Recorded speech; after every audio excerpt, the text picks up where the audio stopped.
Good morning, everyone, and welcome to Living Beyond Limits. We are a part of Centers for Spiritual Living. I am Reverend Jennifer Spear. Welcome to our service in the park. And if you're joining us online, welcome to our service in the park to you, too. I'm so glad that all of you have joined us today. It's so nice to see your faces.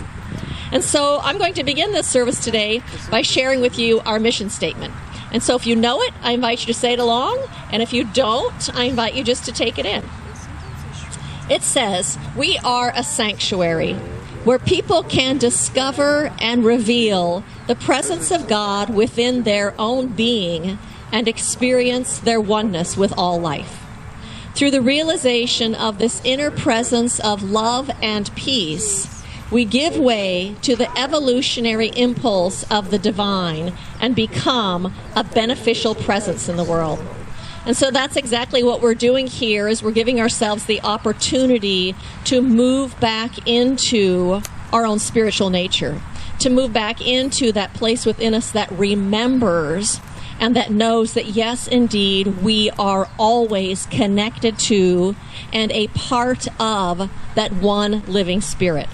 That one living spirit that expresses as none other than peace and love and wholeness and the truth of our own power, our own authentic spiritual power. And what happens is, as we come to recognize that we are a part of that one, that presence lives in us and through us and as us, then we realize and know that we have access to all of those qualities of the Spirit, that we have access to peace and love and the truth of our own wholeness when the world is not telling us that, when the world is not reflecting that back to us. And so it puts us actually in a place of empowerment and a place of choice that we don't have when we don't know that that is already within us. And so in that place of empowerment, then, we can bring love into a situation that is not loving. We can bring peace into a situation or a world that is not peaceful. And as we do that, we affect the other people that are around us. We affect the collective because we are part of this collective consciousness of which humanity is all a part of, that collective consciousness. So we affect the whole. And so I thank every single one of you for answering the call of your own spirit to be walking this path, to be bringing that presence into this world in a way that is beneficial and a way that makes a positive impact in this world. So thank you to each and every single one of you. And so as we begin our service this morning, I'm going to invite our practitioner, David Conant, forward. He's going to come and lead us in an evocation as we evoke an awareness of the presence of Spirit that is always right where we are. And he'll do a contemplative reading for us. And so I invite you just to kind of begin to settle into yourself, to your own beingness, the part of you that is just beingness itself. Let go of the busyness and the chatter and the things you have to do, and just to become centered in yourself. And so we will be singing, or you can listen to the song We Are by Denise Rosier that will move us into that quieter place. And so I invite you just to begin to settle in.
I invite you to set aside all the daily things that we've been dealing with this morning.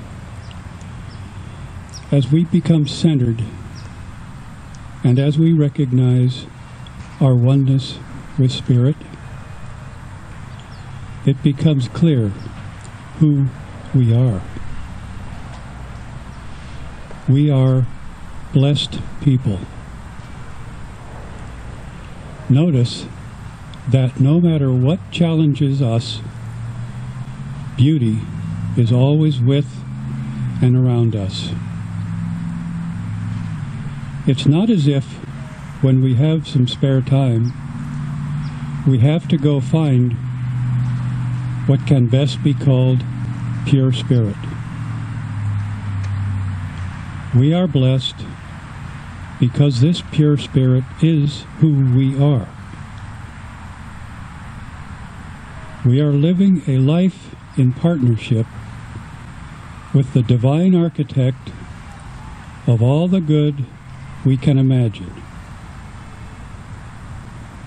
So it does not take any effort to realize that today we are in the presence of a spirit that is perfect in its radiation of limitless love, joy, peace, and the inner light of God.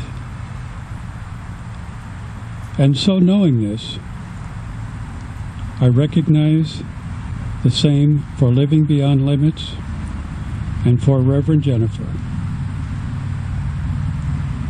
We are on purpose, and her sermon will manifest in each of our lives as an inner guide for each of our perfect lives.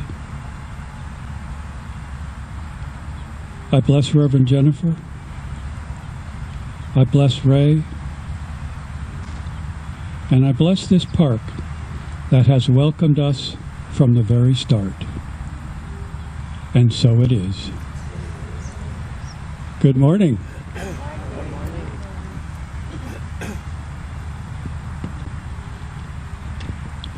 My reading today is from Living the Science of Mind by Ernest Holmes.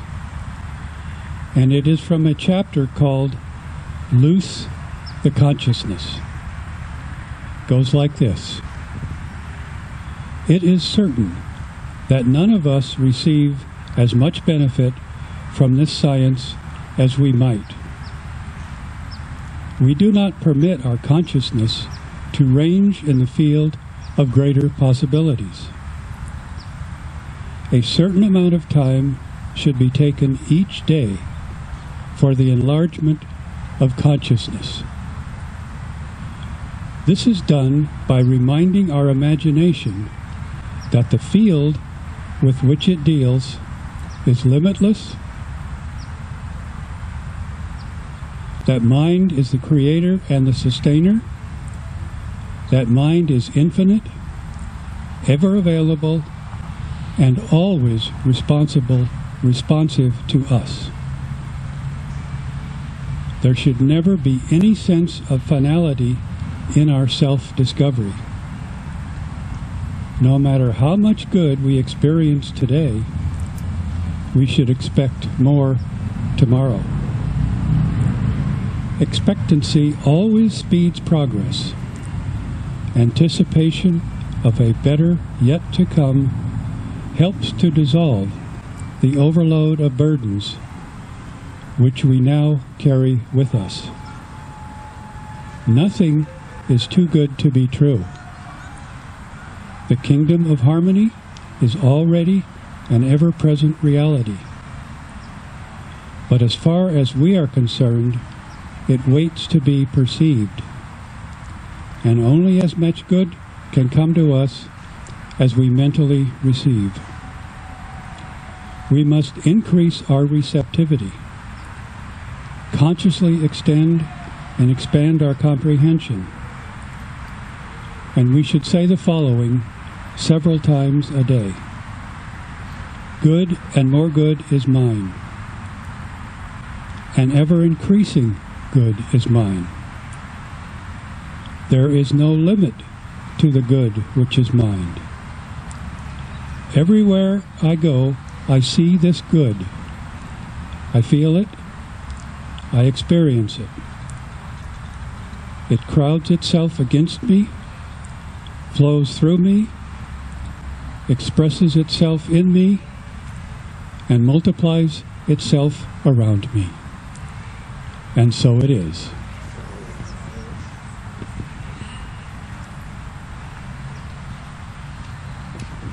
Thank you, David. That was nice. And so, I think as long as we are living this human life on this planet Earth, there will always be challenges and difficulties. I just think that's part of living this human life. But when we find ourselves in the midst of a difficulty, what we really want is to be able to rise above it. What we really want is to be able to change it, to transform it, so that it's no longer such a difficulty and that it's no longer a problem. If you're experiencing a dis-ease or an illness, we want to be able to heal it so that once again we can experience good health. Or if you are experiencing a money problem, you want to be able to resolve that money problem so that you can once again experience prosperity, so that you can experience flow and ease and abundance in your financial life.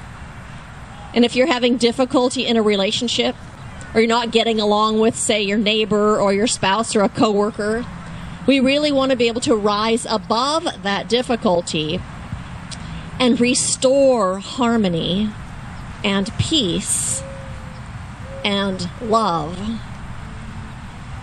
We want to be able to rise above those things. We want to be able to rise above dis-ease and lack and limitation. We want to be able to live our lives with a sense of freedom. Freedom to choose and freedom to create. Freedom to be in peace, to have a sense of ease. And when there's a crisis happening, not just in our personal lives, but in the world, we want to be able to find that peace inside of ourselves and to be at peace. We want to be able to actually influence, have some influence on what's going on out there. And we certainly don't want to add to the problem that's going on in the world. But the reality is, no matter what's going on in your own personal life, or no matter what's going on in the world, we are never stuck. We are never stuck because we live in a universe that is filled with abundance. We live in a universe that is founded on the very principle of creativity. You can see that as you look around, the abundance of pine needles even on one tree. The creativity of the different trees and the grass and the animals that are in the park. You can see that creativity in the 700,000 species of flowers that there are in this planet, or the 10,000 species of birds on this planet, or the abundance of grains of sand on one single beach.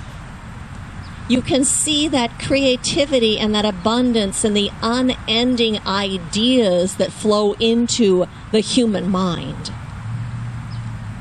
We also live in a law of harmony and order. And we can see that in the fact that animals have their babies in the spring and hibernate in the winter. For if that order weren't taking place and they hibernated in the summer and then were out all winter long, they would starve to death. But there's this law of harmony and order that express themselves in those animals so that they live an abundant life and so that they thrive. If we did not live in this law of harmony and order, the earth would not have survived for as long as it has. All of the animals would not thrive like they have. And our own bodies would not work like they do. Our bodies wouldn't grow. We wouldn't be able to be in homeostasis if order weren't a law that was expressing itself in our bodies. Harmony and order permeate everything that exists. We also live in a universe that is imbued with consciousness itself, that is imbued with intelligence. Everything in this manifest universe is made of energy and intelligence. And quantum physics in science tells us that you cannot separate those two things, energy and intelligence. That in quantum physics, the smallest thing that can be measured is a quark, and it is actually a unit of light. And that light is intelligence and energy. That's what everything is made of. So every single plant and every single animal is made of consciousness, energy, and intelligence. Every fungi, every cell, every single person on this planet is imbued with intelligence and creativity and consciousness itself. We live in that law of order. And so I'd like to share a story with you. It says, you can find a little bit of everything at Walmart, from produce and groceries to big screen TVs and auto parts. But for one very lucky mutt, if you knew where to look, you can also find your misplaced human being. When Abby the dog disappeared in Dothan, Alabama, all she left behind was her collar and an empty tie outline. June Roundtree and her husband scoured the neighborhood door to door, searching for their missing 4-year-old black and white fur baby. To no avail. 3 weeks passed, and there was no sign of Abby. Then something extraordinary happened. June was working the weekend shift at a Walmart register when she heard a ruckus. Somehow, a dog had gotten loose in the store and was artfully dodging the would-be shoppers and staff, trying to corral her as she careened through the various departments. When the dog arrived at June's post, register number 6, it was clear she wasn't checking out, she was checking in. Although June scarcely could believe it, the dashing dog in the line for 10 items or less was her long-absent dog, Abby. No one is sure where Abby had been for 3 weeks after she went AWOL. But for a dog that had been on its own for 3 weeks, she looked remarkably in good shape. The Roundtrees believed that someone must have been feeding her, even if they were unable to catch her. And they were truly grateful for that. While we're not sure what aisle Walmart generally stocks happy reunions, we think it's safe to say that when Abby left the store to go home with her mom, she was one possumly satisfied customer.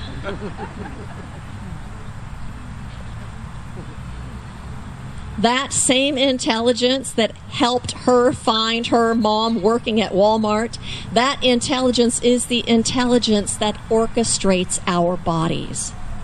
That is the intelligence that turns food into bone and tissue. It is the same intelligence that holds the planets in their orbits. It is the same intelligence that leads you and guides you in your choices and in your decisions when you listen within to that still small voice. When you listen within to your own intuition, to your own gut, to your own higher knowing, to your own innate wisdom. But sometimes when we experience a crisis in our own lives or in the world, we forget that there is a principle and a presence of intelligence that is permeating everything. We forget that we are actually living in a law of order. We forget that abundance and creativity is the nature of life. We forget that love is ever present. We forget that that divine presence is never limited. In fact, it is ever present. That limitlessness is actually right at the center of the thing that we are calling a problem. That limitlessness is in us, and it is in every single person. And so the title of my talk today is Behind and Within. And I'm talking about that infinite nature of the divine is behind and within everything. Everything that we see and everything that we don't see.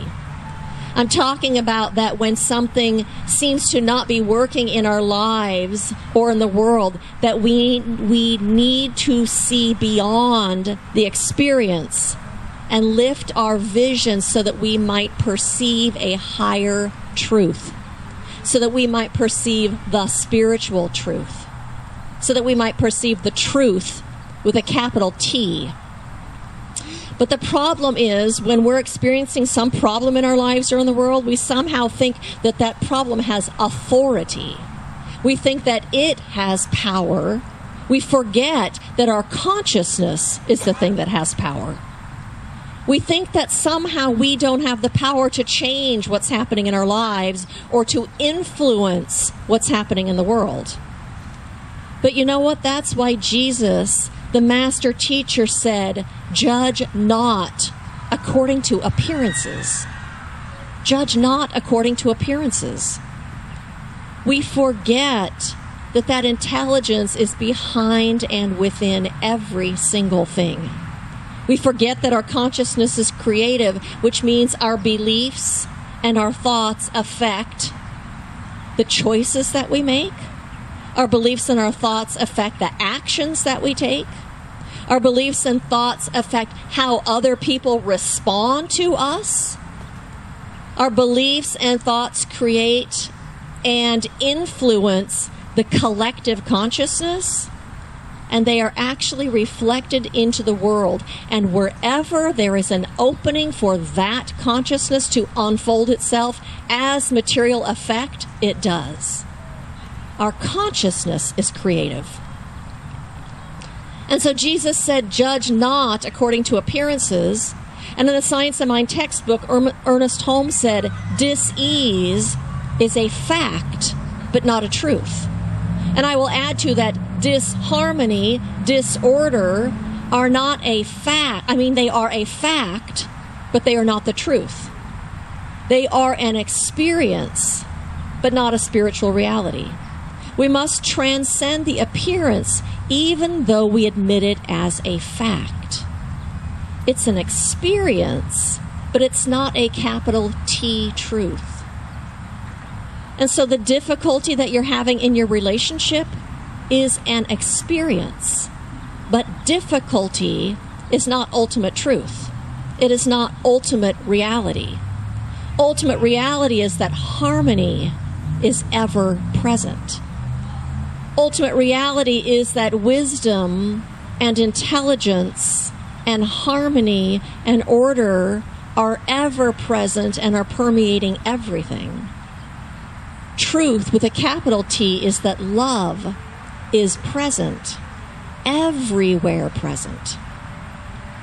And that health challenge that you're experiencing is an experience, but it's not spiritual reality. Spiritual reality is that harmony infuses everything, that order infuses everything. The truth is that wholeness is your own divine nature. Wholeness is who you are. And lack in your finances is an experience, but it's not the capital T truth. The capital T truth is that abundance is. Abundance is everywhere we look, and abundance is the nature of life itself. And that life is your life. The life of the divine is the life that you are living, a life that is filled with abundance.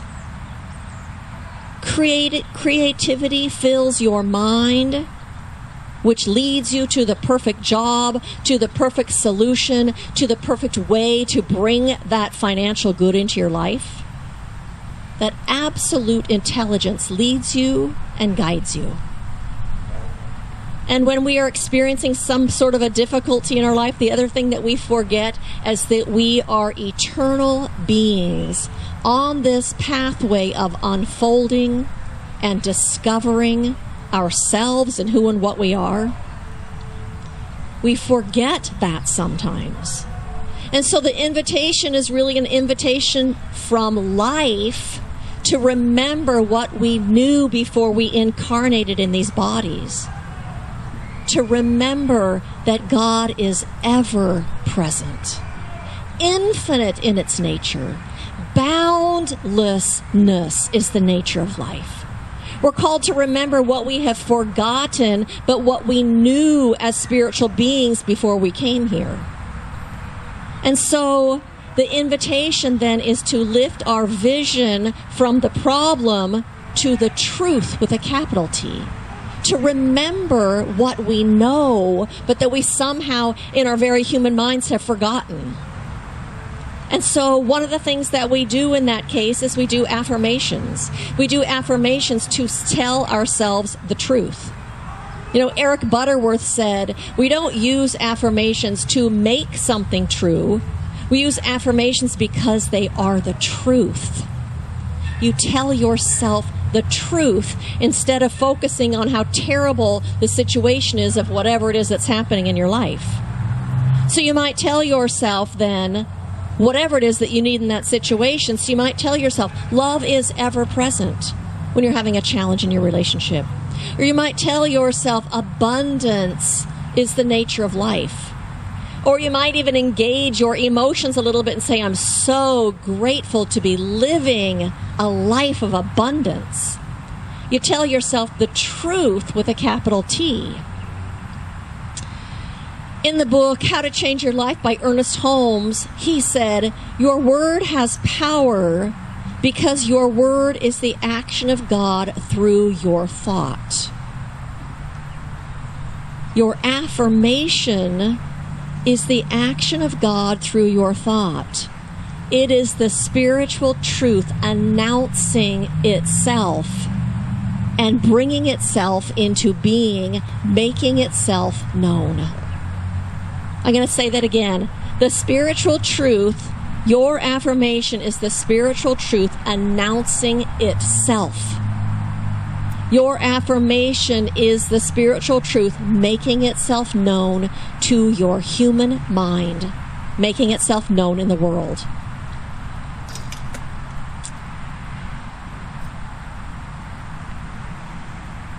The infinite does not know lack.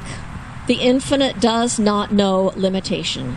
The infinite does not know disharmony or disorder.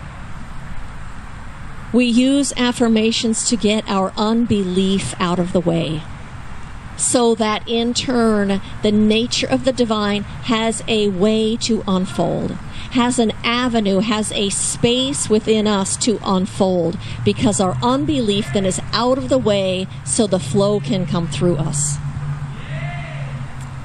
We use those affirmations to get our unbelief out of the way so that love has a channel to flow through, so that harmony has a channel to flow through, so that wholeness and good have an avenue to come into this world. And so is there something in your life right now that you are considering and seeing as a difficulty? Something that is a challenge, something that isn't quite going the way that you would like it to go? I invite you to close your eyes for just a moment and to bring that thing to mind. And so you are very clear about what that thing is, and now I want you to do is to shift your vision so that you're looking through the eyes of your spirit. So that you are looking through the eyes of the part of you that is eternal. The part of you that is none other than that divine presence here expressing itself. Turning within to your own wisdom, your own knowingness. The part of you that is one with truth. And sinking into that all-knowing wisdom to ask yourself, what is the capital T truth that is behind this situation? What is the truth that I am seeking to know?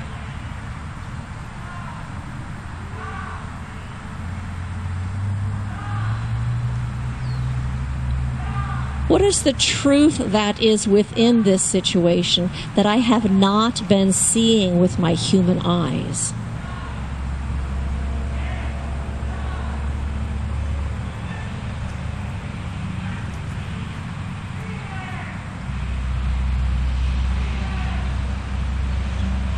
And so that is where you begin. That's where you begin your affirmation. And so I invite you to open your eyes.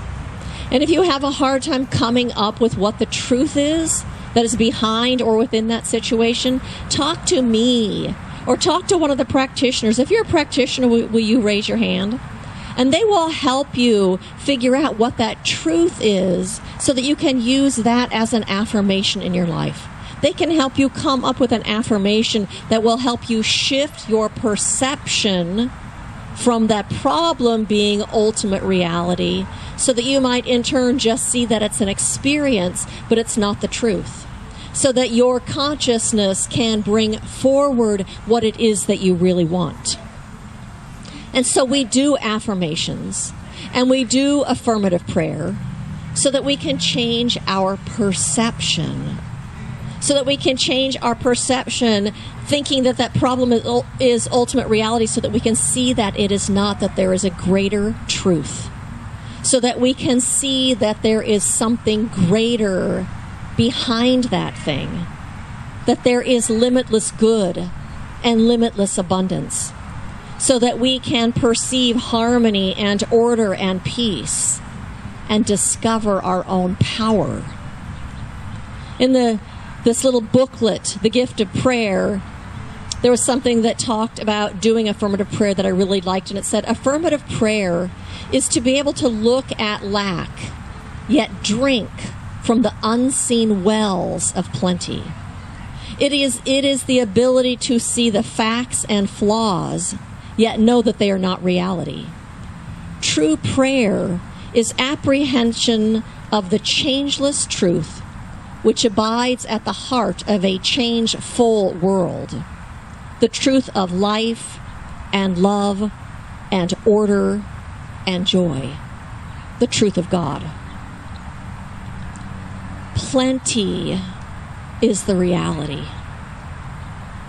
The divine nature is a nature of divine givingness all of the time. That presence expressing itself in a limitless way, and our job is to be open. Peace and love and harmony and oneness are already present, waiting for your recognition of them. Our task is to make space within ourselves so that that might unfold itself. And so my invitation to you is, when things seem challenging, to get quiet and to go within yourself and to ask, what is the truth that is within this? What is the capital T truth that is behind whatever it is that's happening in your life? And then to affirm that. And then to affirm that and hold that and know that until your situation shifts. Continue to know that. And the result of that is you will be creating space in your life for the good that you desire to unfold itself in your life and in this world. And so blessings to each and every single one of you on this path of discovering your own authentic power, discovering the good that is all around you, bringing that into the world, into your life, and through you into this world that is a blessing. So blessings to each and every one of you on this path of unfolding and of self-discovery. Blessings to you.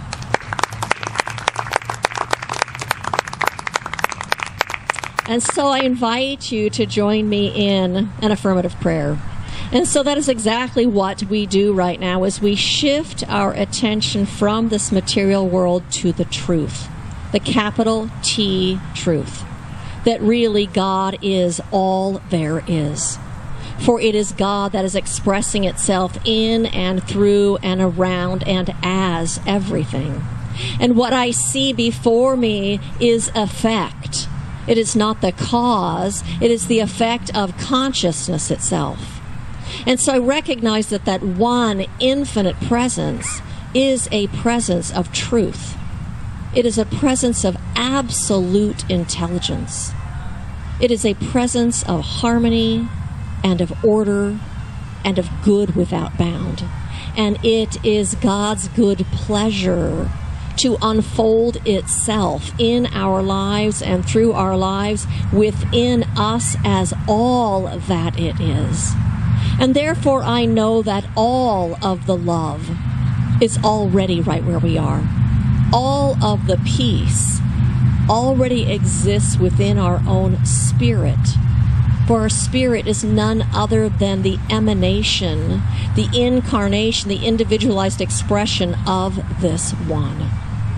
And knowing that we are that one here walking this planet Earth, I recognize that all that we need is already present. That peace and joy and love and wholeness already exist within us.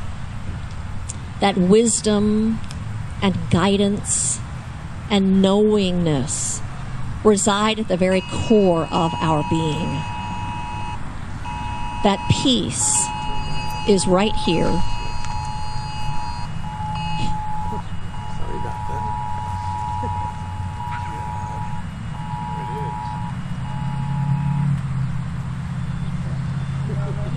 That peace is right here, and I will speak a word about whatever that emergency call is, knowing that divine intelligence is right there, that it also is leading and guiding everyone who is involved in whatever the situation is.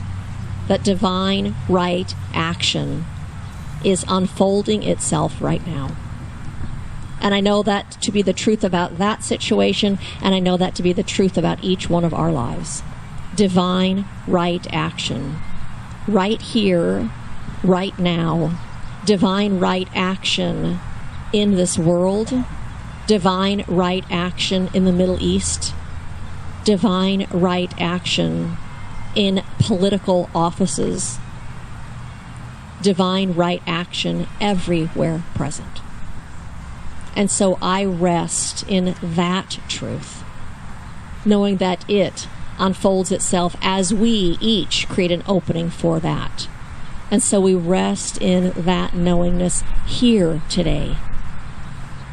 And that unfolds itself all around us. And so it is with absolute gratitude that I release this prayer into the creative law of the universe and claim, and so it is.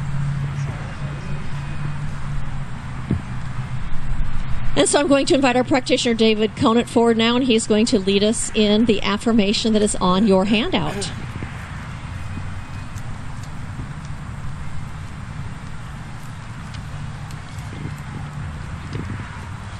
If you would join me as we read this together. Today, I look beyond the experience and lift my vision to a higher truth. I embrace the omnipresence of good. Consequently, I create a space for the good that I desire to be made real. And so it is. And it is now time for our offering. If you brought an offering today, I invite you to bring that forward. And if you are continuing to support us online, I thank each one of you for that.